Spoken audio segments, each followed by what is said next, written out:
this video, I'll talk through the 2024 Higher Biology paper and explain how I would approach each question. In the first question, they're asking us about DNA nucleotides. They have phosphates, deoxyribose sugar, and bases. Phosphates are on the end, and that's at the 5 position. It's not one of the first two, and they are joined to the sugars, which are in the middle of the molecule, and that gives us D as our correct answer there. On to question 2, we're asked about DNA in prokaryotes. We are thinking about bacteria. Bacteria do not have linear chromosomes. They do have circular chromosomes, and they've got plasmids. The circular chromosomes and the plasmids are found in the cytoplasm. They're not found in the nucleus, and that gives us B as our correct answer. Question 3 is asking us about PCR. Now, they have set it up to try and trick people. First, it's heated up to over 90 degrees to separate the strands. It's then cooled to allow the primers to bind, and then it's warmed back up again to allow the DNA polymerase to do its job and to replicate it. They have placed it in a different order. So the 72 is the medium temperature, and that's job is to allow the DNA polymerase to replicate, and then the 55 is cool to allow primers to bind to target sequences, and that makes the answer D for this one. If it was up at the 90 odd degrees, that would have been to separate the strands of that. So they've put it in a different order, but just remember, you go right, highest temperature, lowest temperature, and then the medium temperature as we go. Introns are the non-coding regions, and that is actually part of what they're asking us, and they are removed during splicing, so they are removed from the primary transcript when it turns into the mature transcript. On to number 5. Stem cells are unspecialized cells which can turn into, differentiate into different types of cells. Okay, so they are involved in growth and repair. That's how you get the new cells and repair the damaged parts. All their genes can be switched on. What are we asking about? Oh, so it's tissue ones. So tissues, stem cells are multipotent, which means they only turn into a limited number of cell types. So they can't have all their genes being switched on. They are able to make more copies of themselves or turn into the new types of cells. So 1 and 3 would be correct. If it was embryonic, then it would be all 3 of them. Would be the answer for that one. In this one, we've got a double-axed graph. One thing that can help is just make sure you know which line matches up to which axis. So the full line is going over to the left, and then the dashed line is going over to the right, and that's the only movements you're allowed to make from the axes. Identify the number of confirmed cases 1 year after the highest percentage of vaccinations. So vaccinations is the full line. Let's work our way through the full line.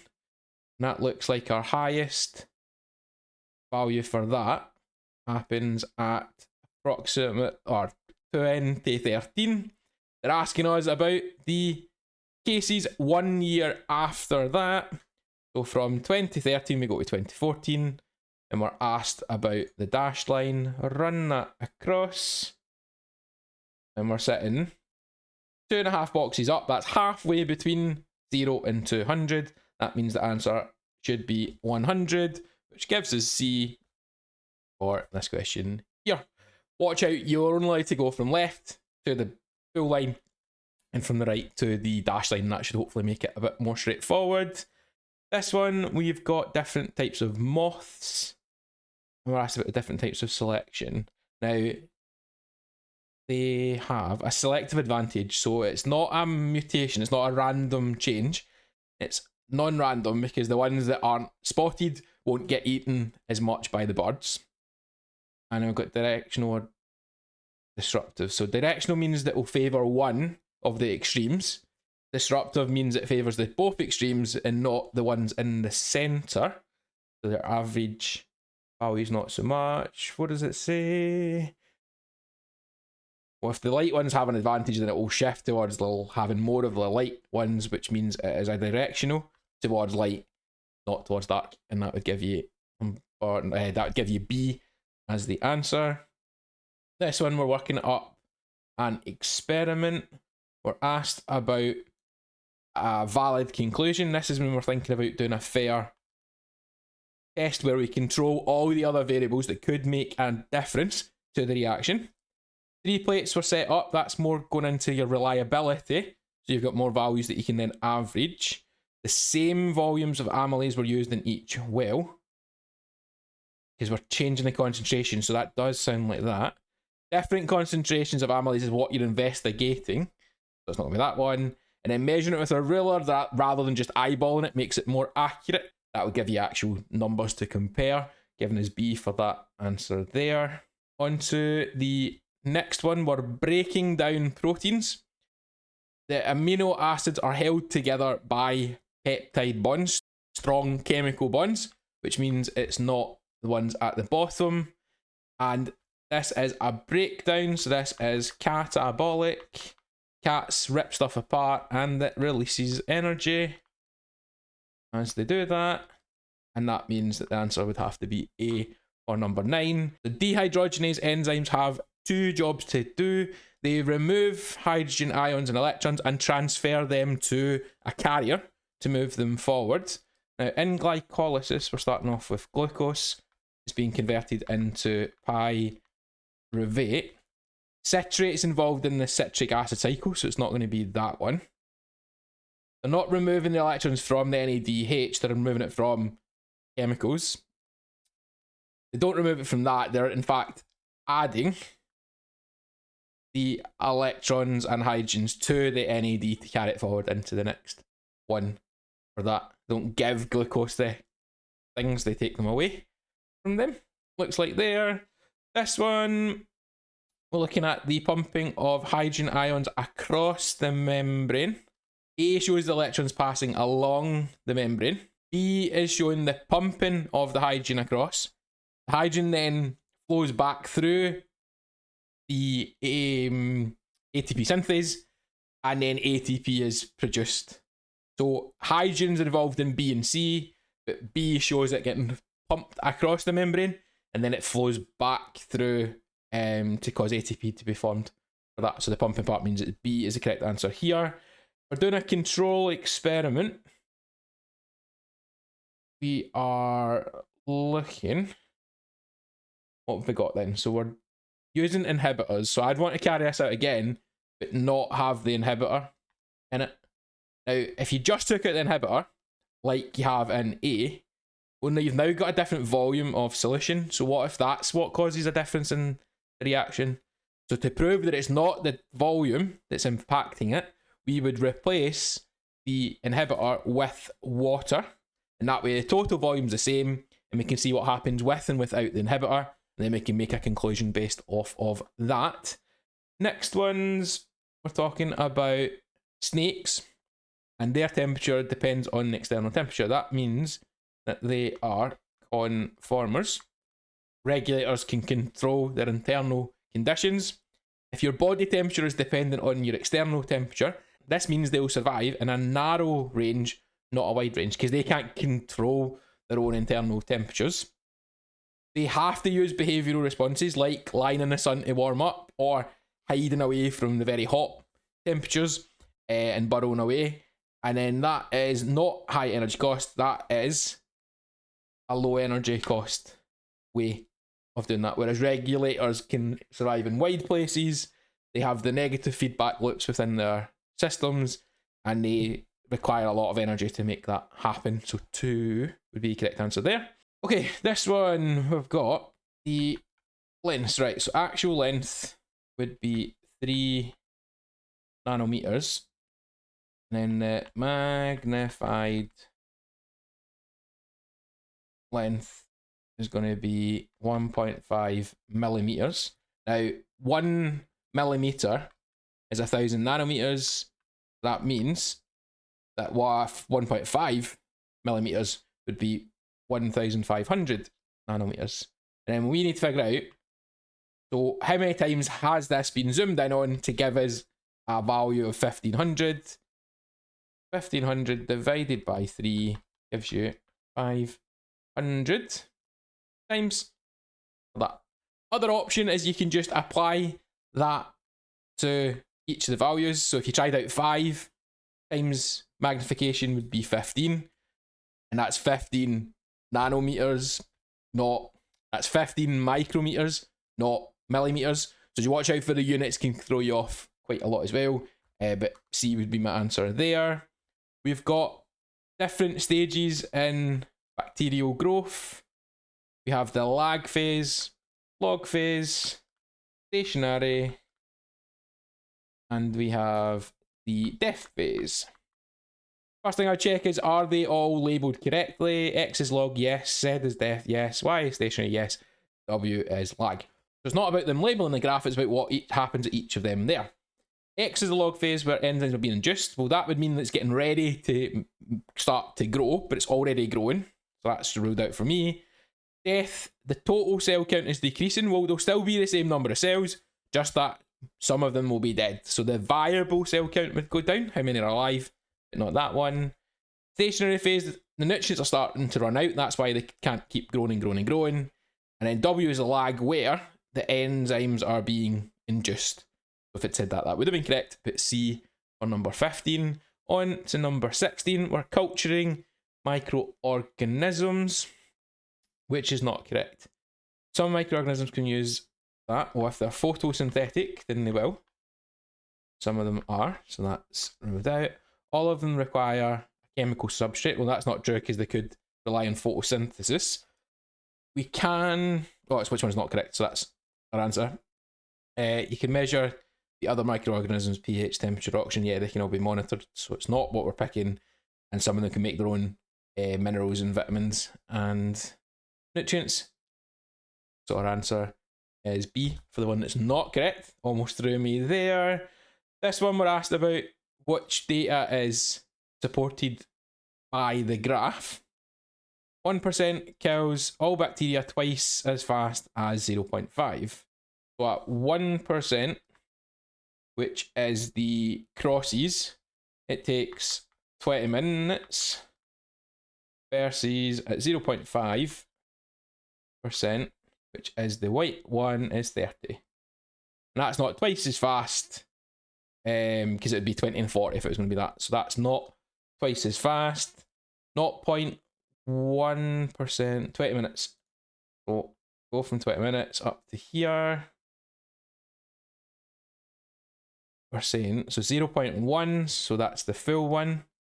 Kills more bacteria than 0.5. Importantly here, this is how many surviving.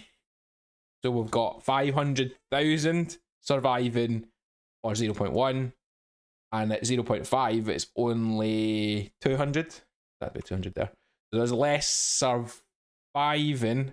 The more concentrated chemical, the better they tend to work. So that is not true. As concentration of detergent increases, the length of time taken to kill out bacteria increases. And the other one's the other way. So going from here to here to here, the time taken to kill them goes down. So it would require less time to kill off all the bacteria, which again is kind of common sense that if you've got a more concentrated chemical, it will kill them off more quickly. Next one, we're asked about more data. Right, so the total production of the 3 cereals combined was the greatest in 2020. Now, which ones are in the running? Now, that's definitely all the ones over here are far too low to be involved in the running. We could go through all the numbers and count them all up. What I'd end up probably doing is looking at how many boxes bigger for instance, the white wheat ones are. So we've got 3, 5, and 3. So this is 8 boxes bigger. Here we've got 1 box bigger for 2020, and then we are 3 boxes smaller. Overall, 2020 is bigger combined than 2010 for that. So 2020 does have the highest combined value for that one. If it's next one is asking about the greatest increase, so that means that we have the biggest difference between the values. Again, we could go through and count all the values and write them all down, but I would end up just using my ruler to look and see how far apart each of them are. So here, there's our first distance. Going from here to here, that's a smaller difference between 1980 and 1990. We've then got quite a big jump up to there. I get it lined up best I can for that. So that's between 1990 and 2000. Next one's not as big a jump, and then it's definitely not a jump for that one. So the difference is 10 years before that, meaning that that's going to be incorrect. If the production of rice increases every 10 years, it will all constantly be going up, which means there's probably a time when it stays the same or goes down. 1980 to 1990 is on the same level, so that means it's not changed, it stayed the same at that 10 years. 4 times higher in 2020 than 1990. We run this across, that is sitting at 1 box above 400. We now need to think of what each box has to be. Well, 200 of a jump there is 10 boxes. That means that 1 box has to be 10 times smaller, so we're going up in 20s for each box. We can prove that by just running them up and going, you're starting off at 0, then you'd have 20, 40, 60, 80, 100, and 20, 40, 60, 80, 200. What that means is that in 1990 it was 420, 2020, run this one across, that would be, well, it's 1300 is going to be at the line, and then add on another 20 means 1320. 420 times 4 is going to be more than 1320. It's not going to be that one there. We could have actually, now thinking about it, if we used our ruler, we could measure the height of that. So this is saying it's 23, and we're up to here, we're only at 74, so that's not 4 times bigger. A few different ways of doing it. Just watch out your jumps each time, and hopefully that would work out okay. Next one, we've got NADH. In this one, we're talking about photosynthesis and carbon fixation. NADPH job for that. So it already has the hydrogen. It's a hydrogen carrier, so it's going to be one of these two. And going through the order of the citric acid cycle, we have G3, we have 3PG getting converted into G3P. So it's going to get added to the 3PG, which turns it into G3P. And that should make number 19C as an answer. So this is the diagram that I'm thinking about when we're answering this question. So it's what helps convert 3PG into G3P, and that can help us get to our answer for that question. Next one, we're talking about the Bt toxin, which is inserted into certain plants. This creates insect resistant crops, so that when so if the insects try to eat it, they'll get killed off by the toxin that's produced. Okay, if you do that, herbicides will kill weeds and not the maize. No, that would be herbicide resistance. Whereas this, we're talking about insect ones for that. Systemic herbicides will be more effective. Well, this isn't what this is dealing with. This is with insects, so it's not making it easier to kill off the herb. It's not making it more susceptible to the herbicides. In fact, you wouldn't want that if you're doing it in your crop. You want your crop to grow well, so that's actually not really helpful. They will be resistant to insects pests because that's what it does. Fungicides are to do with fungi growing. Again, not what we're dealing with in this question. Number 21, if there's lots of variability, we want to be doing lots of repetition. We want to make the results, we want to make the experiment more reliable.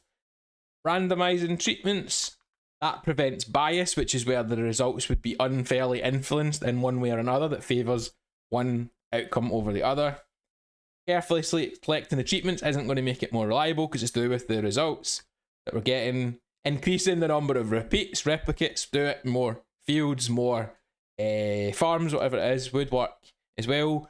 Control helps to show what effect the treatments actually happen, but that's not what we're talking about for the reliability in this one. Moving on to the next one. Adult tapeworms live in the intestines of the foxes, so that is our parasite. Parasite lives in a host. Pop these two away. Tapeworm is either a vector or a resistant stage. So a resistant stage can survive outside of the host for a prolonged period of time before being ingested and taken over, and before being ingested and then infecting the new host. Vector transfers it from one host to the next host. What have we got then? The eggs survive for months. That makes it sound like a resistant stage to me. The rabbit then takes it up, and then they complete their life cycle inside the rabbit. And that makes the rabbit the intermediate host. Next one, we're talking about symbiotic relationships. We have parasitic relationships, where one thing is harmed and the parasite benefits. In this one, both of the organisms are going to benefit. Ants feed on the liquid produced by the aphids, so they get access to easy food, and they protect the aphids from predators, so they are getting protected. That sounds like both both benefiting. Coral produces nutrients for the zoo. How on earth do you say that? For the zooxanthellae, where the zooxanthellae produces sugars for the coral. Again, both benefiting from that. The small fish eat parasites, so that's access to easy food, and the sharks have less damage done to them. They're less harmed by the parasites, less chance of catching diseases, and that is going to be of benefit to them both. That sounds like mutualistic all the way down. Next up, we've got a question about bees.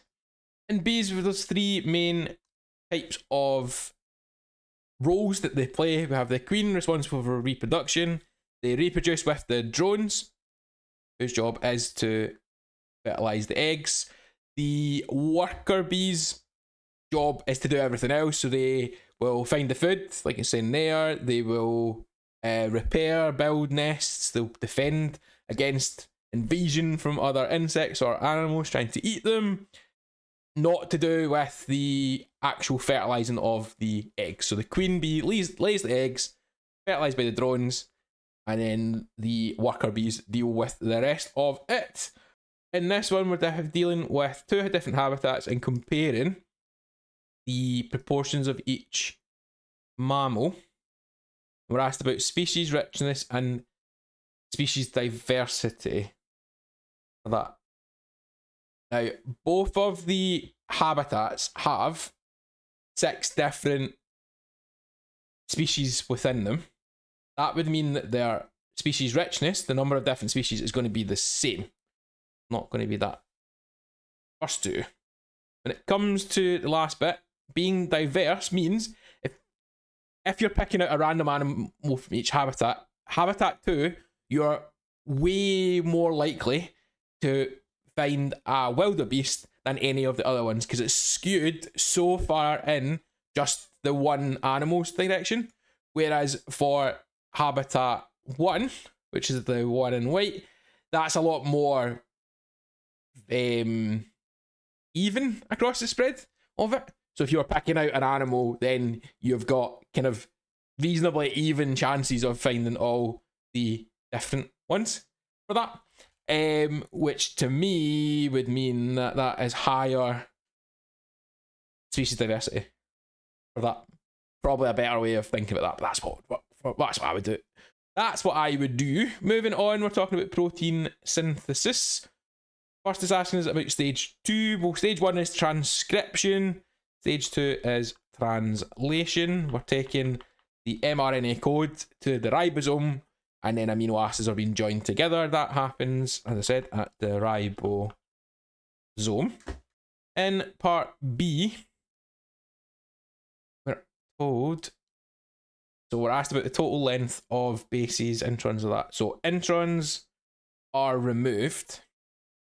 Couple of options. What I would probably do, well, if the introns are 40%, the exons have to be 60%, and then I would just work out 60%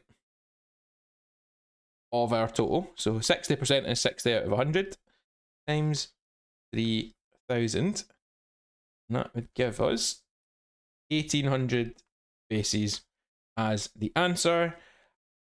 Other thing you could do is you could work out what 40% would be, and that would be 1,200, and then take that away from 3,000, and then that would still give you 1,800. So it's two different ways of doing it. It just depends on what makes more sense to you. Process to get different mature transcripts, that is alternative RNA splicing.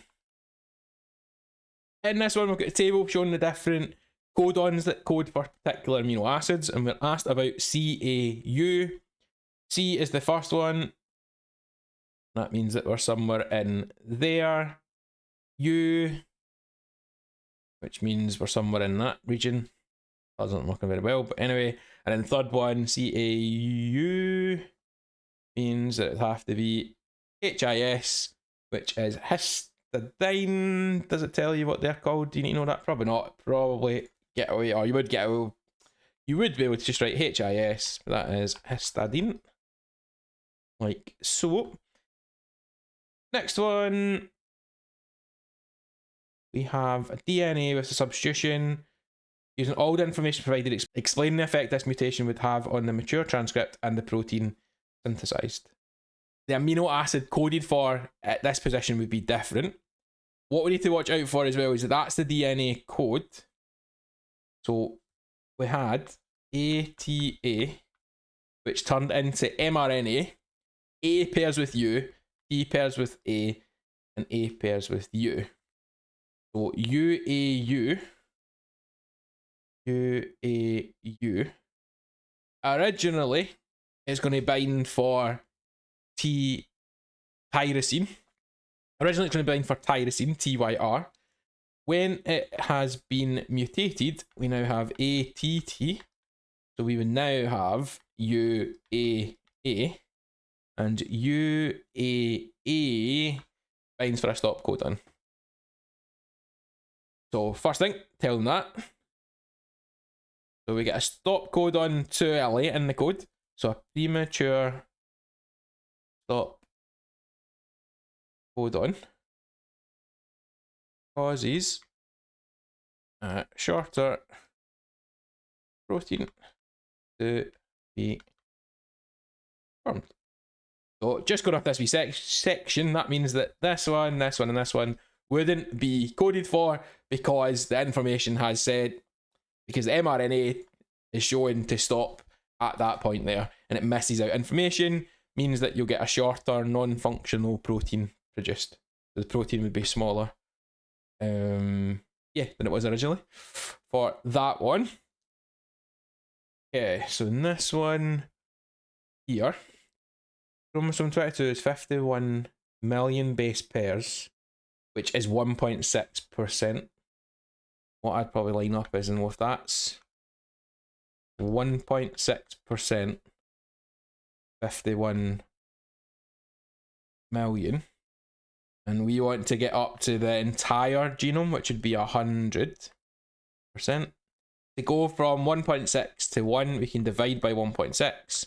To go from 1 up to 100, we can times by 100. And then we can do the same to the 51 million.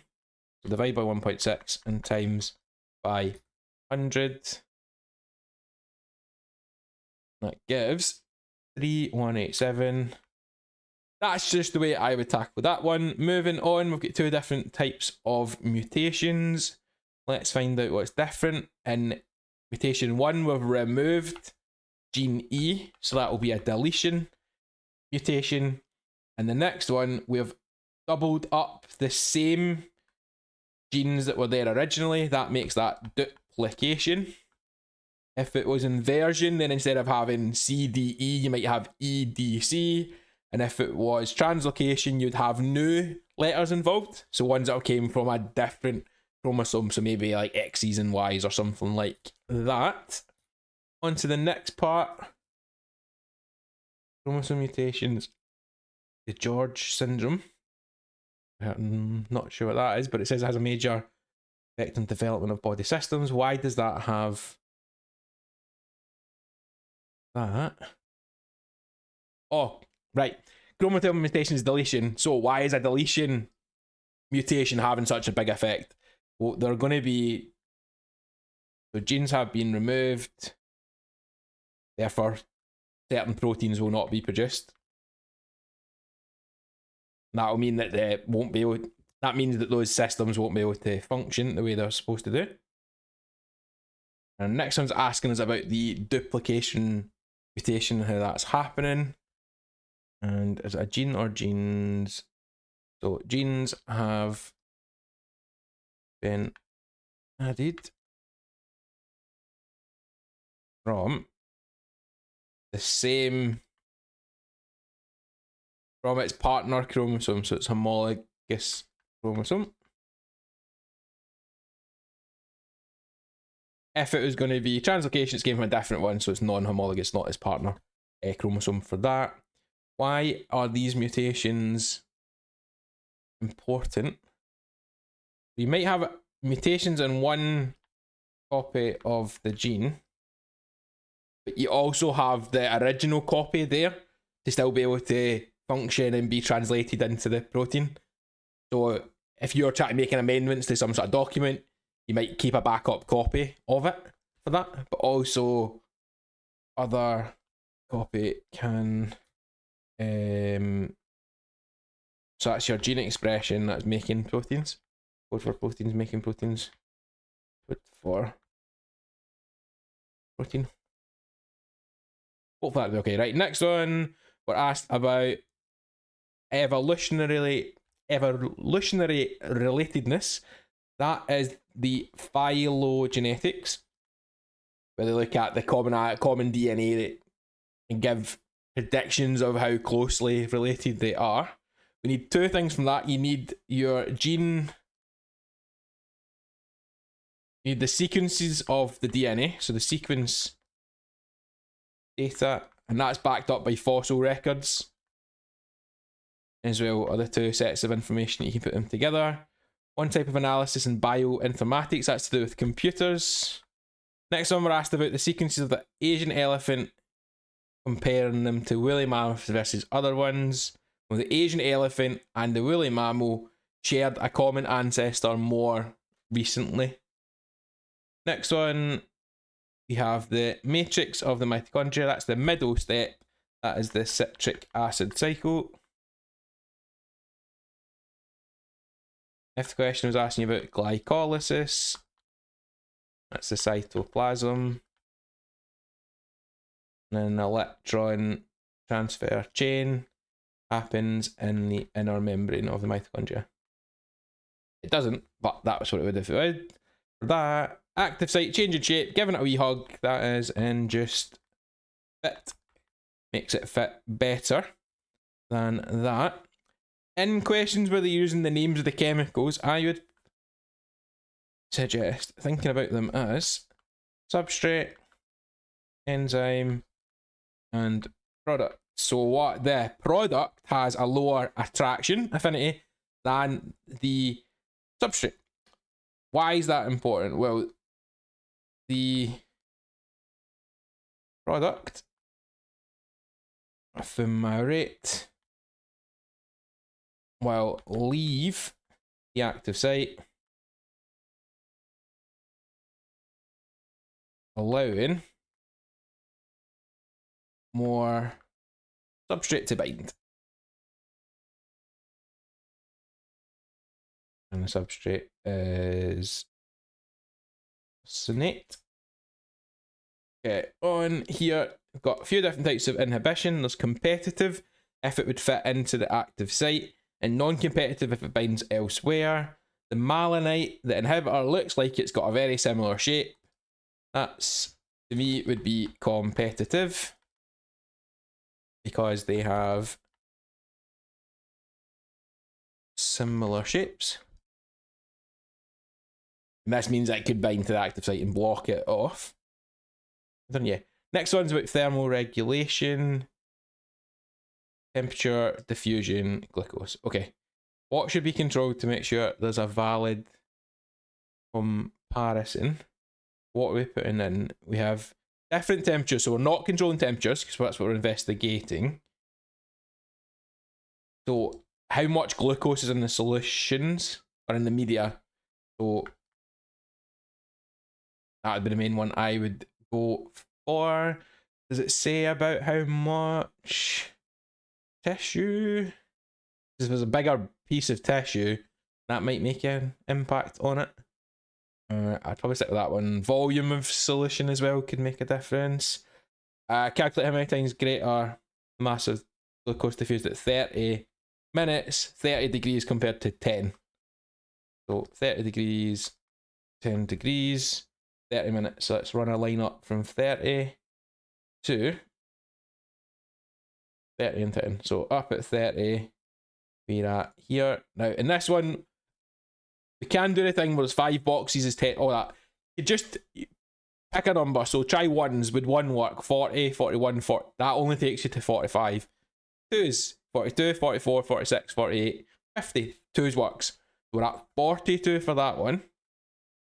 And then at 10 degrees, we'd be 1 box less than 20, so 18. Okay, so we want to find out how many times bigger is 42 than 18. Easiest thing to do, well, how many times does it fit into it? That gives us 2.3. Let's just go 2.3. And we can double check it. If that's true, well then 2.3 times the smaller number should give us basically the bigger number. I might want some more 3s in there then. Ooh. So, way to check it is if it's true, then 2.33 times the smaller number 18 should give us 42. Rounding throws it off a little bit, but that is working out pretty nicely. Predict the expected mass of glucose diffused if the experiment was carried out at 10 degrees for 70 minutes. For that. Okay, so we'd want to project that up. It's going quite steady. Now, what we want to make sure is how far along are we going. So it's another 20 minutes on top. So we extend that out. And what we use this. Come up there. Actually, it's going to come off at 42 again. Yeah, it's going to come off at 42 for that. So you need to expand it over as best you can. Try to keep it the same distance across.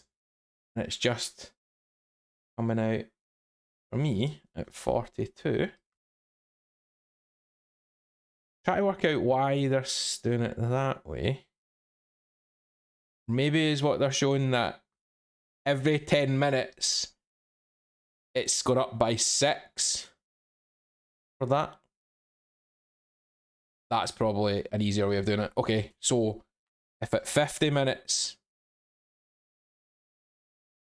it was equal to 30 units, and every 10 minutes it goes up by 6.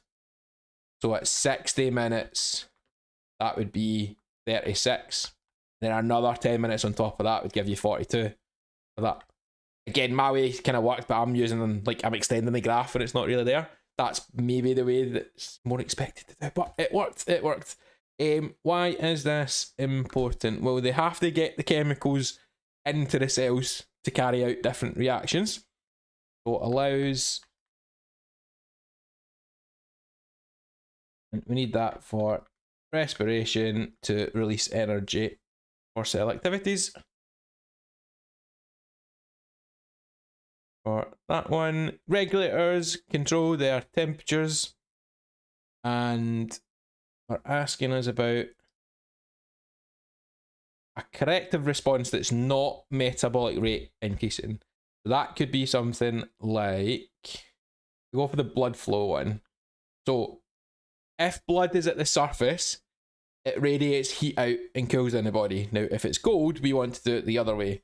So vasoconstriction is when the blood vessels narrow, and this reduces the blood flow to the skin and reduces the heat lost by radiation.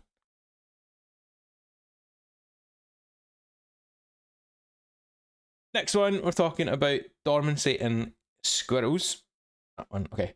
Calculate the total time that the squirrel's body temperature was 10 degrees or below. Let's run a line along from 10 degrees and see what we've got. So from 5 till, that's from 5 days to 6.6, so 0.2 for each box. Then over at the far side, that's 14.4 to 18. And that means that we've got, well, the first section was 1.6 days, then add on, that would be 3.6. So 5.2 days would be my answer. Decrease in body temperature state, another change that may be observed. They've already told us they'll decrease in temperature. They would have reduced breathing rate. They're also not going to be carrying out respiration as much, so there'd be decreased oxygen used, consumed, and carbon dioxide. They produce less carbon dioxide as well. Need to get the right way around that they're using up oxygen and they're producing carbon dioxide, so they'd go down. Breathing rate would cover that as well.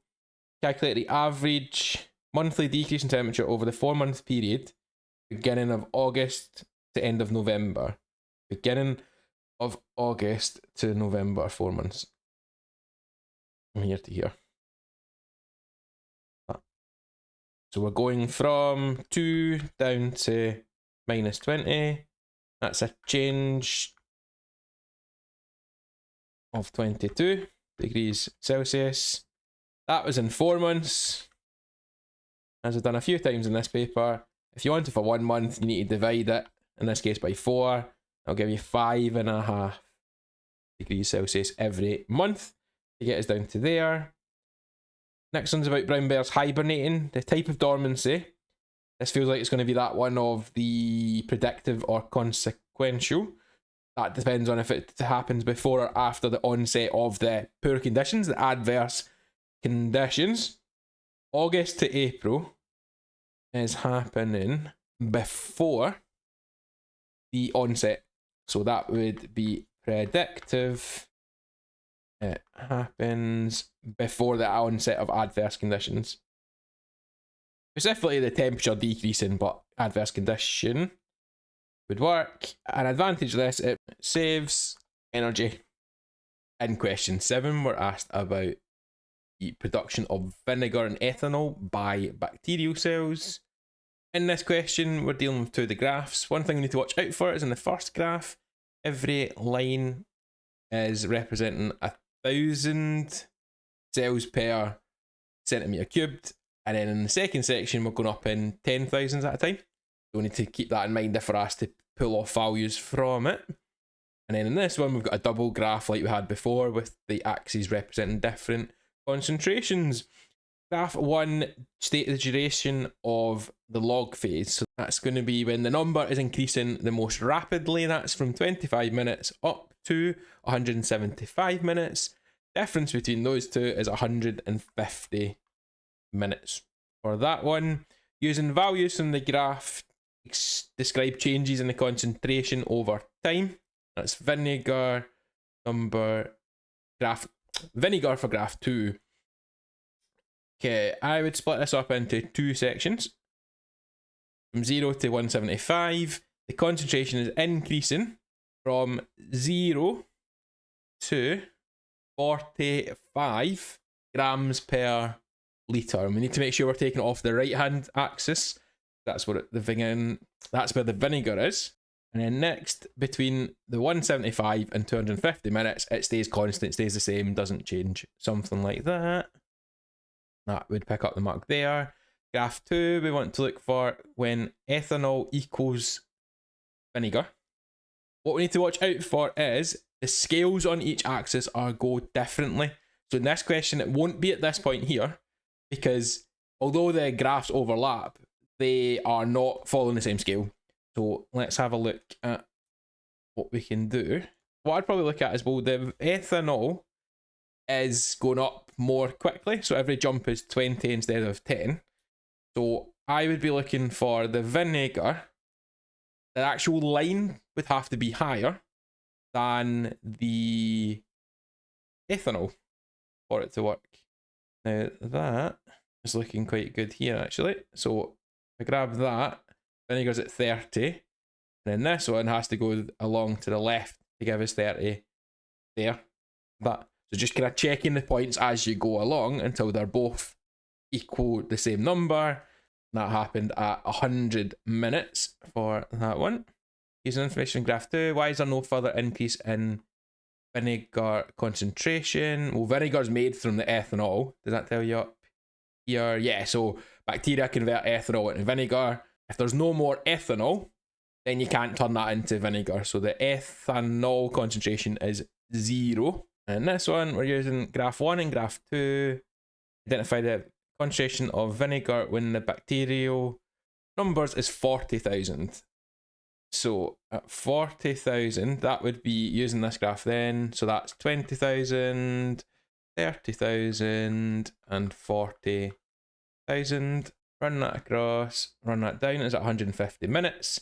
And then at 150 minutes, we want to know concentration of vinegar. So vinegar is the crosses, and then over, that would be 40 grams per litre.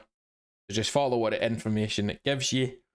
Takes us to 40 grams per litre.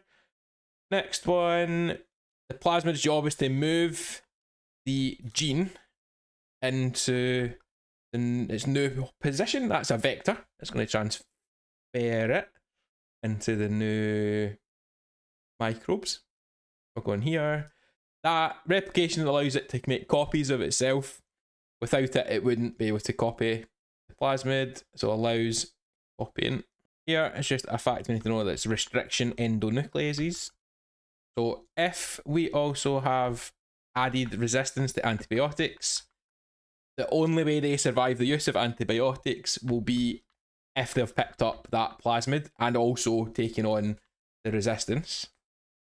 It doesn't tell you up here, so that's just something we need to bring with us, I guess. Transformed bacteria. That is the bacteria that's taken up the modified plasmids will survive when antibiotics are used.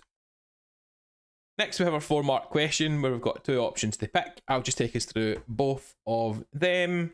When it comes to mammals, mammals are 4 chambers, 2 atria and 2 ventricles. It's a complete double circulatory system. Here. And the benefit of that is oxygenated and deoxygenated blood is kept separate. And this means that the oxygen concentration of the blood going to the body cells is going to be quite high.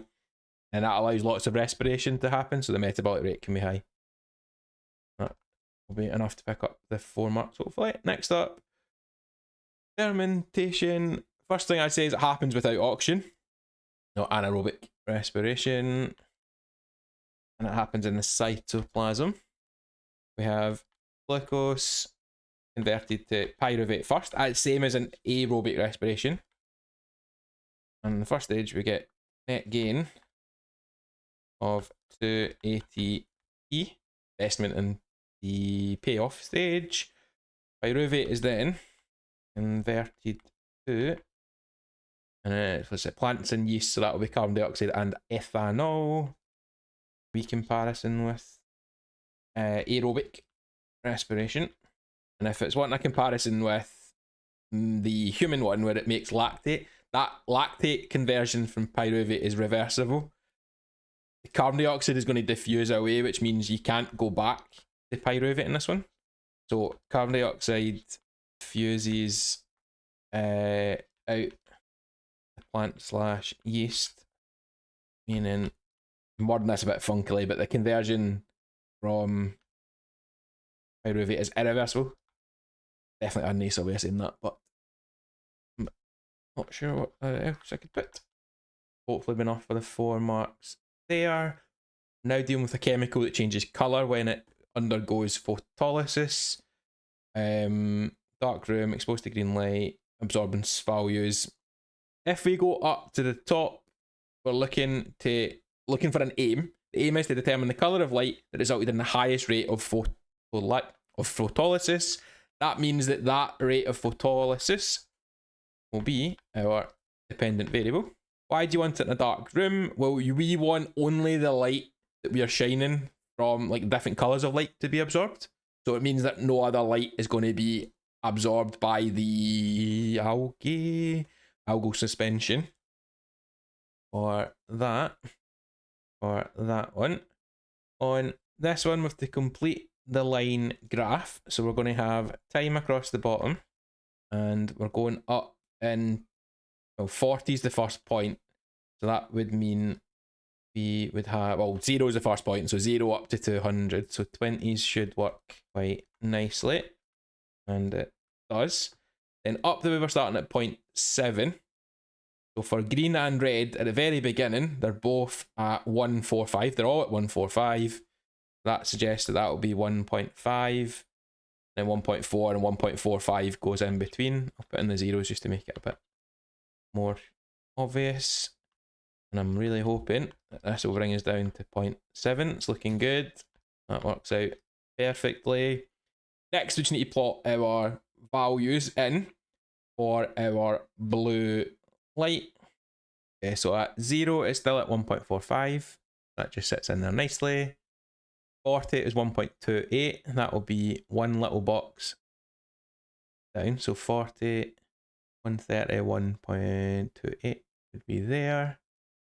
Then at 80, which is here, we're at 1.12, so that's one box up from 1.1.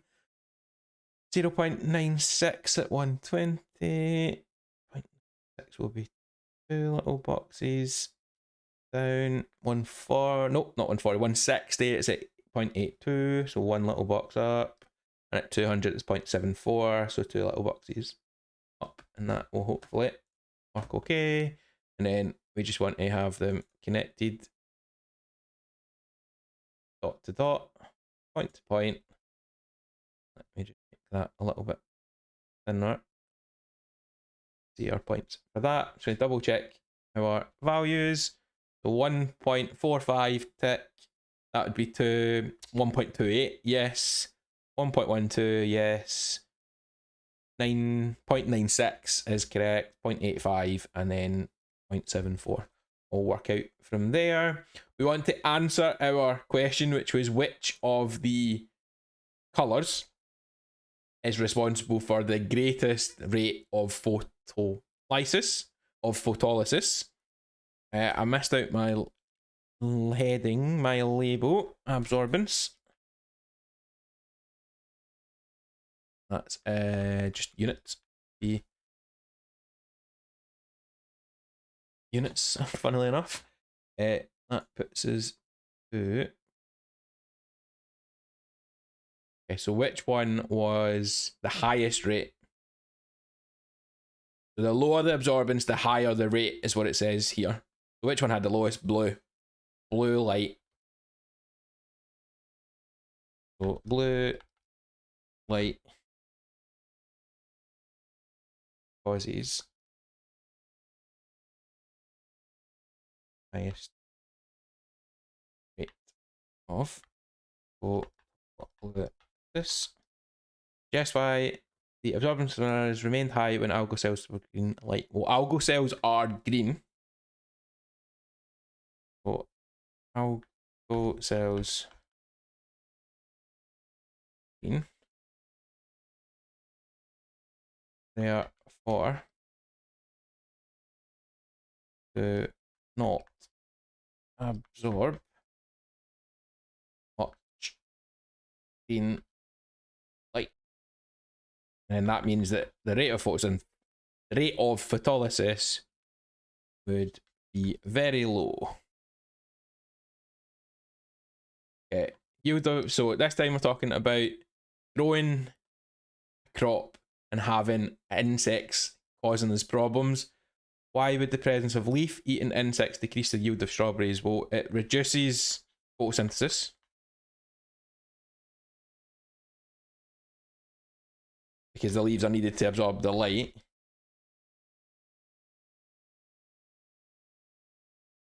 And photosynthesis makes glucose, so less glucose for growth.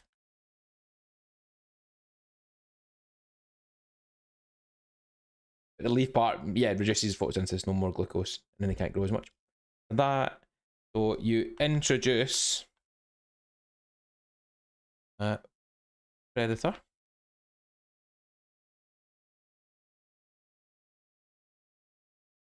Of the leaf-eating insects.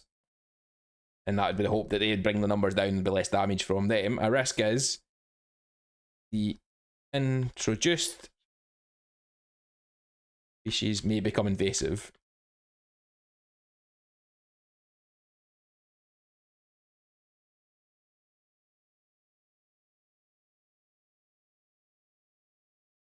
That would mean they would grow rapidly and start killing off other parts of the ecosystem.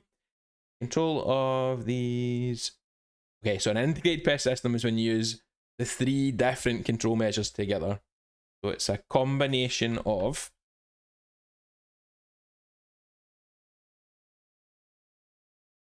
chemicals like pesticides, biological control as we just mentioned, and cultural like ploughing them or crop rotations will help it to grow well. We'll do that. Next one. Got a fungus that grows in humid conditions. Now the polytunnels have the doors open to allow airflow. So high airflow will reduce the humidity. So any damp air would be replaced by dry, cooler, dry air coming through.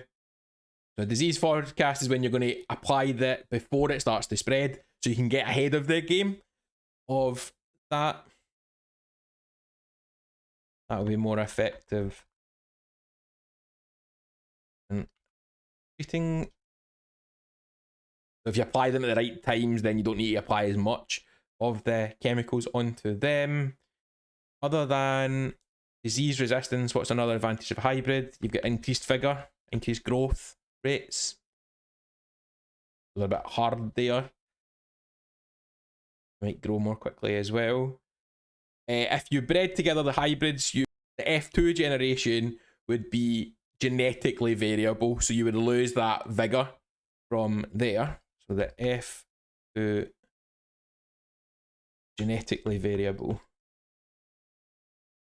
That means you're going to lose that increased properties that you've got from the hybrid. Next one, we're talking about the cane toad. And we're asked first about what name is given to the introduced species that become established. That means that they're now going to be described as being naturalized. So you introduce them. If they're breeding and establishing themselves in their new habitat, that's naturalized. An invasive species means it has spread rapidly. And it's killing native species. They're saying here that that's grown more than it would be expected in its native one. When it's native in habitat, it would have diseases and predators that would curtail their growth. It would bring their levels down a little bit.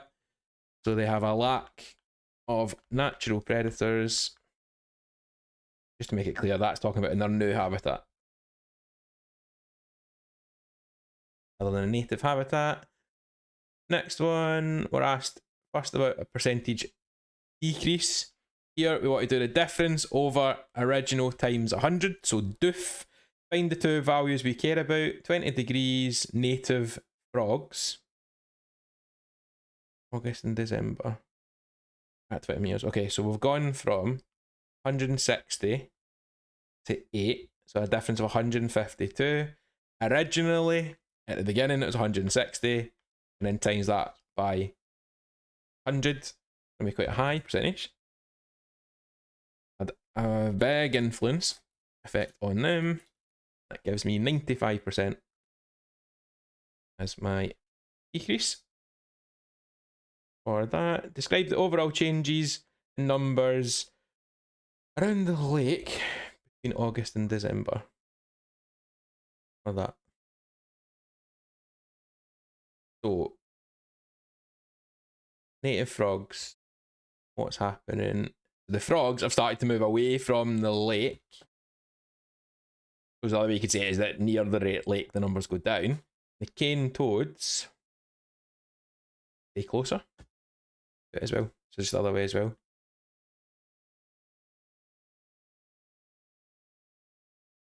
On to number 13, we're asked about a simple whole number ratio and then feeding versus misdirected. So it's 12.4 and 43.4. Now, what I'd want to do is divide them both by the smallest number, so that's 12.4, and that gives us 1 for the first one, and then 43.4 divided by 12.4. I would be hoping for a nice number, it's not quite.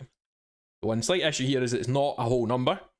If you times it by 2 though, if you double up it, it would give you a simple whole number ratio. Another option, something else you can do on your calculator that would spit out the answer straight away, is if you use the fraction button and put in both the values, that will display it as a fraction, and it's a 2 to 7 ratio. If they've got poor welfare, they will be eaten for less time, and they'll be involved in misdirected behaviour for a longer period of time. So both those things come from A, so more time in misdirected behaviour.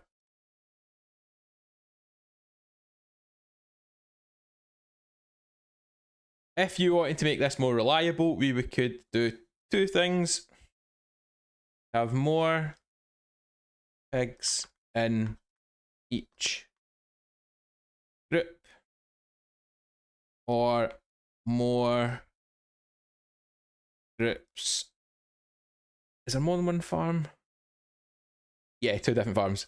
So more groups in each farm. Getting more data points would give us more reliability in that. Things that haven't been mentioned, there's failure of parental behaviour when they don't look after their young.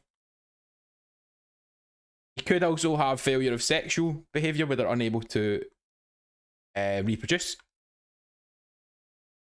Another option would be stereotypy, where that's repetitive behaviours that don't seem to have a purpose. So that could be like pacing around their cage or something like that as well. You can also have hyperactivity, which would be described as being hysteria, or apathy, which is the low activity level. So altered levels of activity would cover both of them for that one there. Next one, intensive farming has reduced costs. That's going to then increase the bottom line, increase these profits. This goes back to talking or thinking about food chains. Eating cereal has less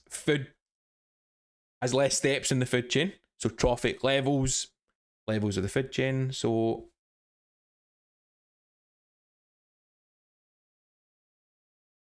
in this one, we're asked about the average energy obtained by one lion. And we're told how much energy you get from one impala. Right. So one impala is 221,000 kilojoules. And how many impalas did they catch? Well, it was 20% successful. So if we work out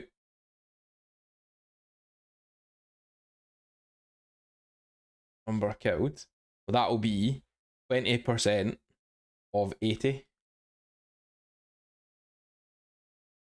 So 10% would be 8, so that'd be 16 impala. 353,600. So they only get energy from one of the kills, that's why we have to deal with that bit. And there was 10 lions, so if 10 lions catch that much, we knock off 1 0 to give us 3,553 So 353,600 kilojoules of energy for that. Cooperative hunting means that they're going to get more catches, they're going to catch more food. So more they can be caught. Another thing is it shares the burden of like catching it. So they will use less energy to catch them as well, might be another option, or they could take down animals they couldn't take down by themselves for that kind of thing. Social hierarchy is about the animals knowing their place in the rankings. So it's a ranking system.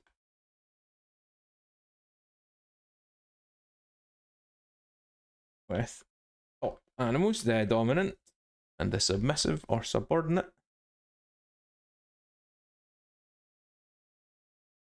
Individuals. Type of behaviour which reduces conflict.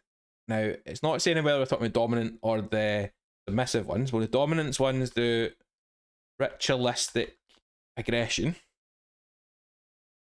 And that's where they show how tough they are. If they are subordinate, a submissive animal, they'll do appeasement where they'll kind of tuck their tails and they'll try and appear smaller, so they're not trying to appear as being a threat. What's an advantage of living in a social hierarchy? Working in this way means that the dominant genes are more likely to get passed on. That means as a species, they should become stronger over time. Finishing off with the 8-mark essay question. Again, I'll take us through both of them. DNA replication. First off, the DNA unwinds and unzips. And the cause of that is the hydrogen bonds between the bases are being broken. Primers bind to the 3 end of the original template DNA, and DNA polymerase going to start to make the new copy. It adds the new and there's a wee bit nat5y to me, but adenine binds to thymine and cytosine guanine. The sugar phosphate backbone forms between the nucleotides. Leading versus lagging. Leading strand made continuously. Lagging strand made in fragments, which are joined by ligase. Identical DNA. Let's go for 2. 2 identical. That would hopefully be enough to get all 8 marks for that one. And then speciation. We're making new species. First thing we need to have is a population separated by a barrier. So you can have geographical barriers, ecological, or behavioral. The whole point of this is it prevents gene flow between them. Anyway, next we're talking about the different types of speciation. So geographical leads to allopatric. I remember that as a geographical, like the Alps, mountain ranges, Alps, allopatric. Speciation leads to allopatric. Speciation.